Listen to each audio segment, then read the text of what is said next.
तो इनके बच्चे जितने भी हैं वो कहाँ जा रहे हैं, वो पढ़ रहे हैं विदेशों में, वो तो अंग्रेजी शिक्षा पद्धति विदेशों में पढ़ाई जाती है।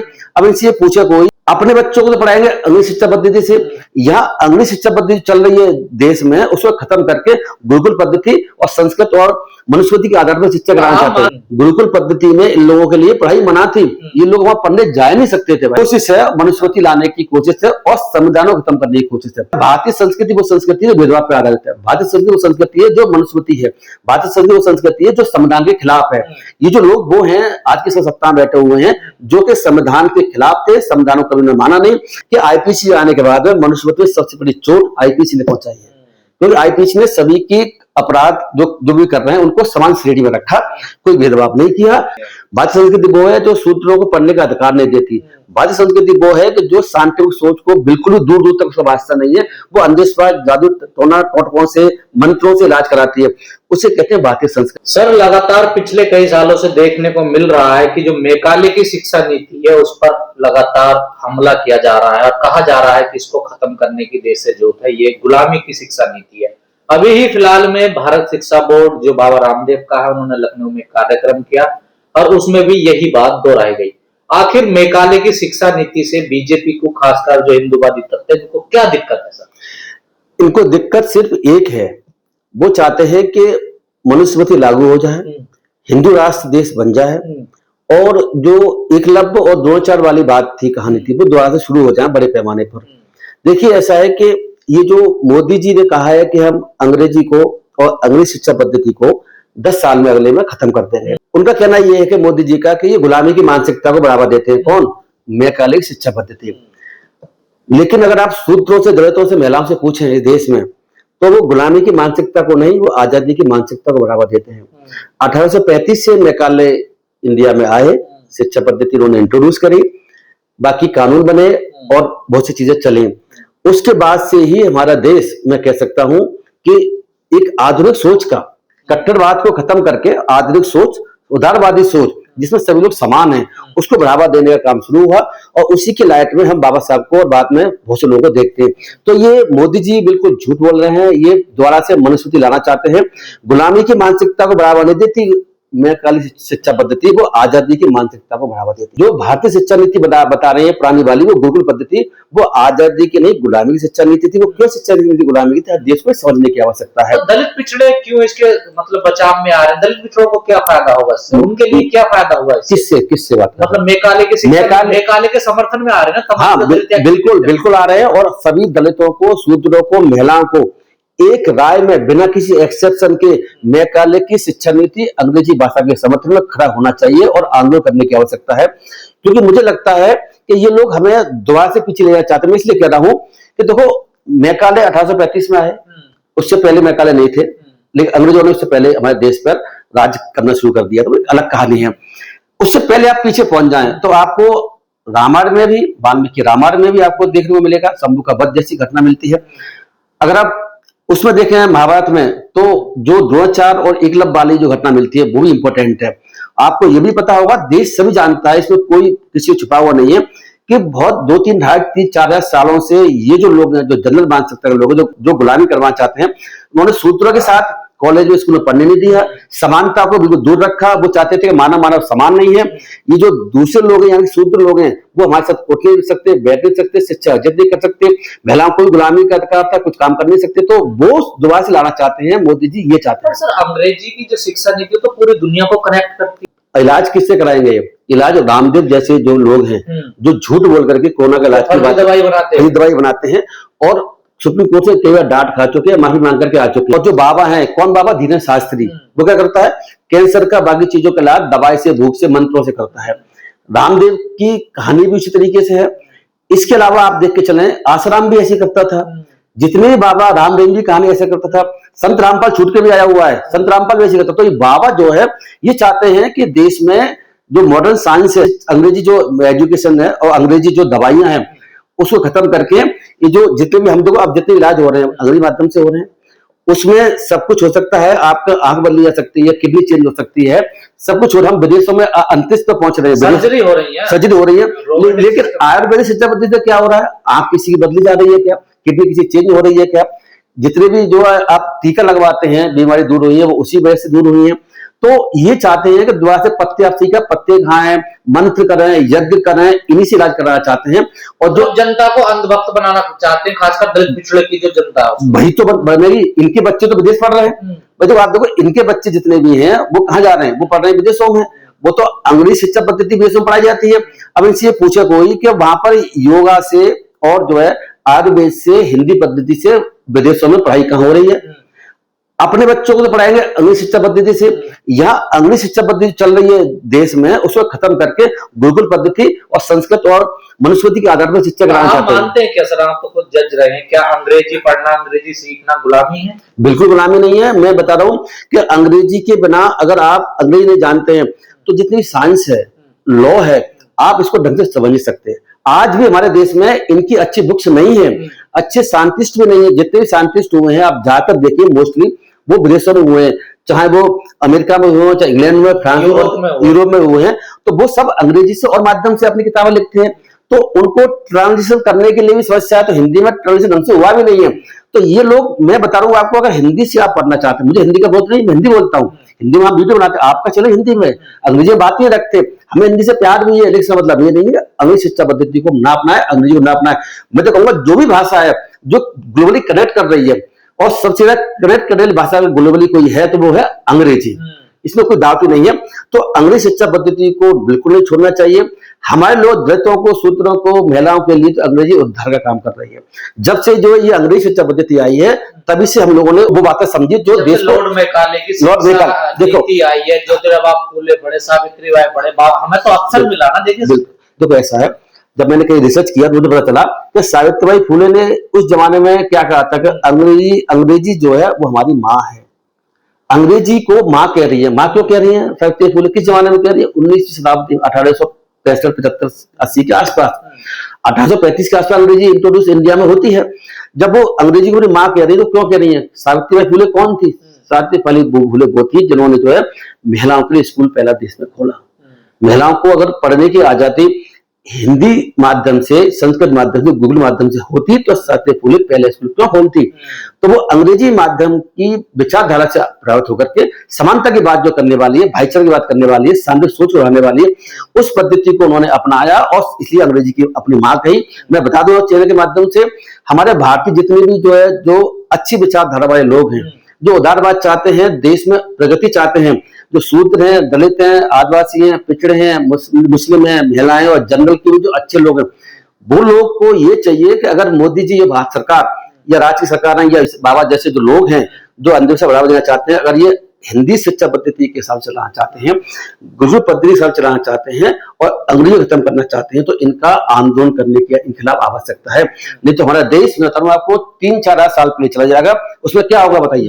तो होगा ये कि अगर कोई शूद्र ट्राइब्स का शूद्र व्यक्ति पढ़ना चाहेगा, जैसे कि जो द्रोणाचार्य वाली जो कहानी है, उसमें क्या करेंगे? एक तो पढ़ने से मना करेंगे क्योंकि उन्हें पढ़ने का उनकी आजादी नहीं थी, वहां जा नहीं सकते थे, तो वो एक लब का अंगूठा मांगेंगे। नहीं, जो गुरुकुल पद्धति की जो बात करते हैं, क्या उसमें पिछड़े, दलित, शूद्र पढ़ सकते हैं सर गुरुकुल में? कभी पढ़े नहीं, मुझे नहीं कहाँ पढ़े हैं। गुरुकुल पद्धति में इन लोगों के लिए पढ़ाई मना थी।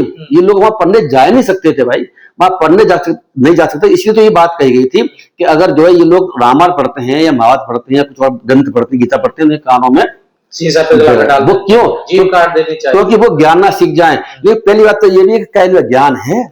क्या जो वेद हैं या बाकी और धार्मिक ग्रंथ है, क्या उनमें ज्ञान है? ये वेद पढ़ाना चाहते हैं, क्या ज्ञान है? ज्ञान जैसी इसमें कोई बात नहीं है। ज्यादातर बातें अंधविश्वास जैसी बातें हैं। 2-4 बातें ठीक हो सकती है, किसी भी ग्रंथ में हो सकती है। बाबा साहब ने तो यही कहा ना कि अंग्रेजी शिक्षा का, बाबा साहब भी बिल्कुल ठीक बात है। तो अंग्रेजी के पढ़े बिना आप दुनिया में तरक्की कर भी नहीं सकते, ऐसा माहौल है पूरी दुनिया में। तो ये जो चीज उन्होंने करने की कोशिश कर रहे हैं कि भाई अंग्रेजी खत्म करें, मोदी जी कहें 10 साल के अंदर अंग्रेजी पद्धति खत्म कर देंगे, वो ये भी कहते हैं, पता क्या कहते हैं? मतलब सीधा सीधा दलित पिछड़ों को गुलाम बनाने की कोशिश की जा, कोशिश है, मनुस्मृति लाने की कोशिश है और संविधान को खत्म करने की कोशिश है। देखिए आज जो हम जो वीडियो बना रहे हैं वो आज बुद्ध पूर्णिमा के दिन बना रहे हैं।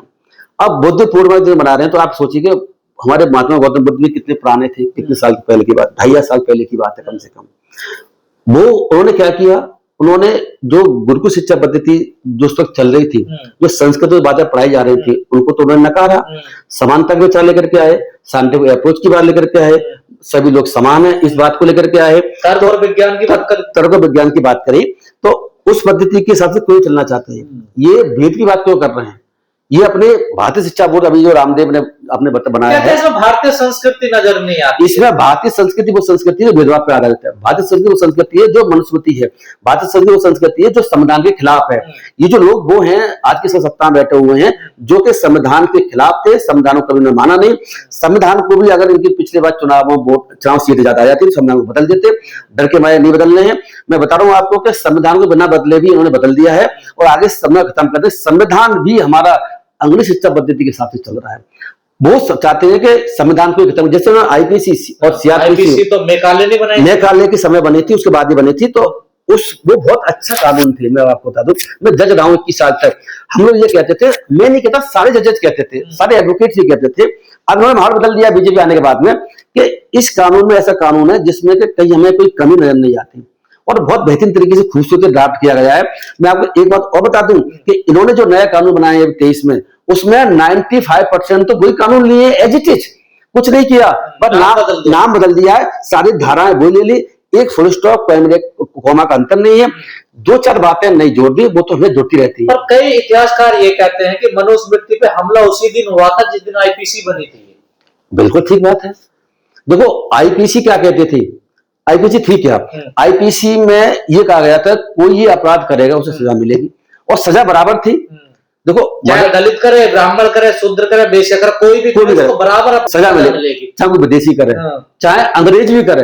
आप बात मुझे बताइए, मनुस्मृति में ऐसा नहीं था सर। मैं तभी कह रहा हूँ, आईपीसी क्या कहती थी हमारी 1861 में बनी थी, आईपीसी 1860 में सॉरी बनी थी, 1935 में निकाले आए थे। उन्होंने अंग्रेजी शिक्षा पद्धति इंट्रोड्यूस करी, 1860 में आईपीसी बनी और बाकी और कानून बने। मैं आपको बता दूं, आईपीसी हमारे में कोई मर्डर करता किसी का, तो उसमें अगर वो ईसाई मर्डर कर रहा है, अब उस वक्त अंग्रेज मर्डर करता, उसकी सजा भी उम्र कैद फांसी थी। हिंदू मर्डर कर रहा है, चाहे वो दलित है, चाहे ब्राह्मण है, चाहे वो और किसी कैटेगरी से आता है, उसकी सजा भी उम्र कैद फांसी थी। मनुस्मृति में क्या थी? मनुस्मृति में यह था कि ब्राह्मण कोई मर्डर भी कर रहा है शूद्र का, उसे तो बस 2-4 गाय काम खत्म कर कुछ नहीं है। और उसी तरीके से अगर क्षत्रिय मर्डर कर रहा है तो उसकी सजा ज्यादा थी, वैश्य कर रहा है तो सजा और कम और ज्यादा थी, शूद्र कर रहा है सजा तो उसको तो बिल्कुल ही मार ही दो, है ना। लेकिन अगर ब्राह्मण कर रहा है तो उसे कोई सजा नहीं थी। ये जो सजा का डिवीजन था कि एक व्यक्ति को मर्डर करने पर सजा ज्यादा, दूसरे को कम, किसके आधार पर कम? जाति के आधार पर कम। ये आईपीसी में तो नहीं थी।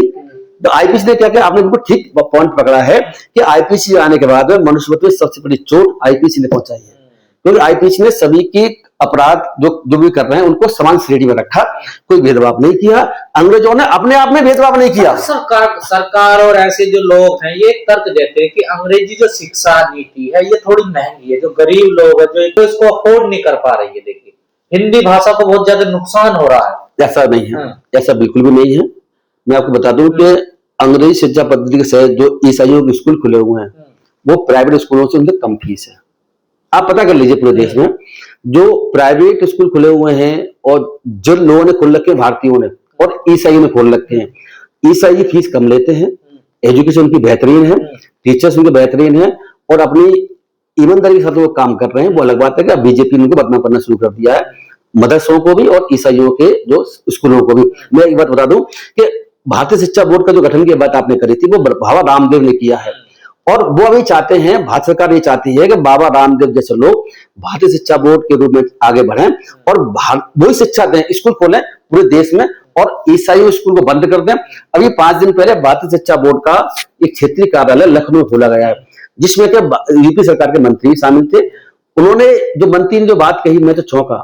तो उन्होंने ये कहा कि ईसाइयों के स्कूल हमारे देश में लोगों को बिगाड़ रहे हैं, वो लोग जो है ऐसी शिक्षा दे रहे हैं, ईसाई खुद के बच्चे उसी स्कूल में जाते हो, उसके बावजूद भी आप देखो, उसके बावजूद भी ये बिगाड़ रहे हैं और हमारे भारतीय शिक्षा पद्धति जो पहले चलती उसके अगेंस्ट बात कर रहे हैं और हम लोगों को गुलाम बना रहे हैं। हम इन स्कूलों को बंद कर देना चाहिए और हमारे जो गुरुकुल पद्धति है और जो पद्धति पहले जो थी उस पद्धति को भारतीय संस्कृति में ऐसा क्या है जो इतना जोर दे रही है सरकार भी, नेता भी, बाबा क्या है भारतीय संस्कृति? भारतीय संस्कृति ये है कि जो कि इंसान को बराबर नहीं मानती।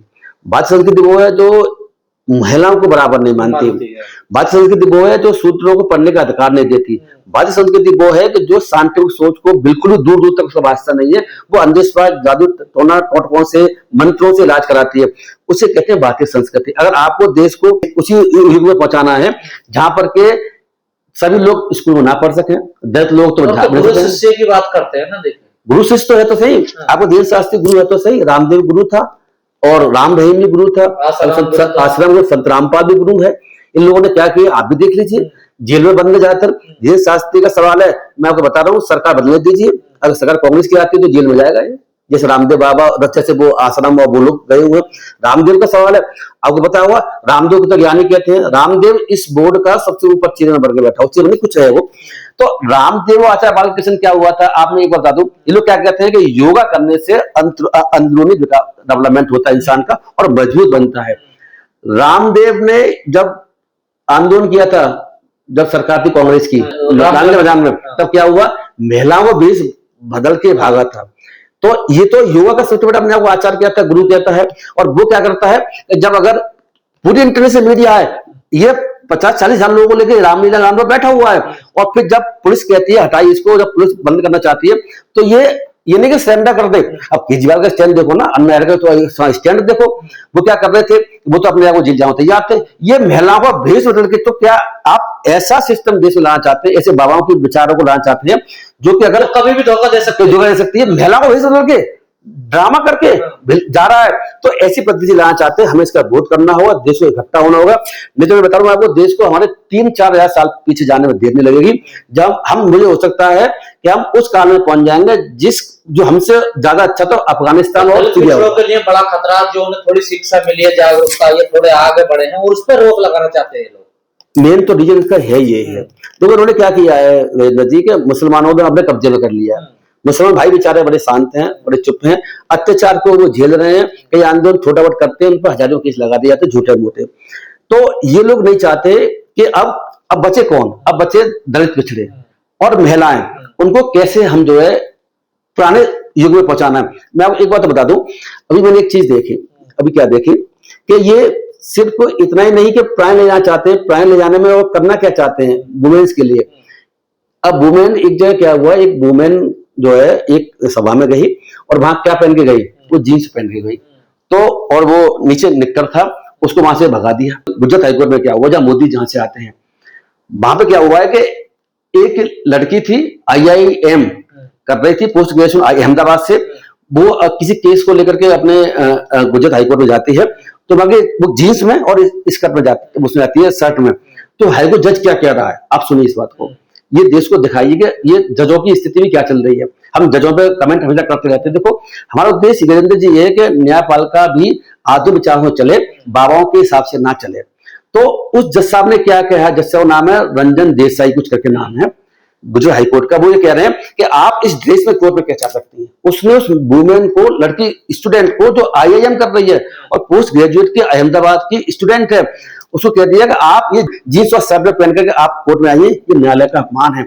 आपको इस यूनिफॉर्म में, इस अटायर में, नई पोशाक में नहीं आना चाहिए था।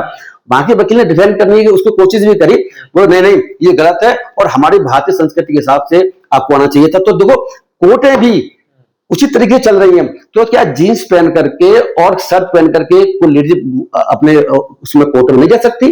तो ये वुमेन्स के अधिकार के खिलाफ, तो ये हमें पुराने उसी दौर में ले जाना चाहते हैं। न्यायपालिका, कार्यपालिका, विधायक और बाबा मिलकर के इस षड्यंत्र रच रहे हैं, ऐसा मैं कह सकता हूं। और ये शिक्षा पद्धति, शिक्षा बोर्ड और ये जो नया सिस्टम लाना चाहते हैं, वो उसी का एक एग्जाम्पल।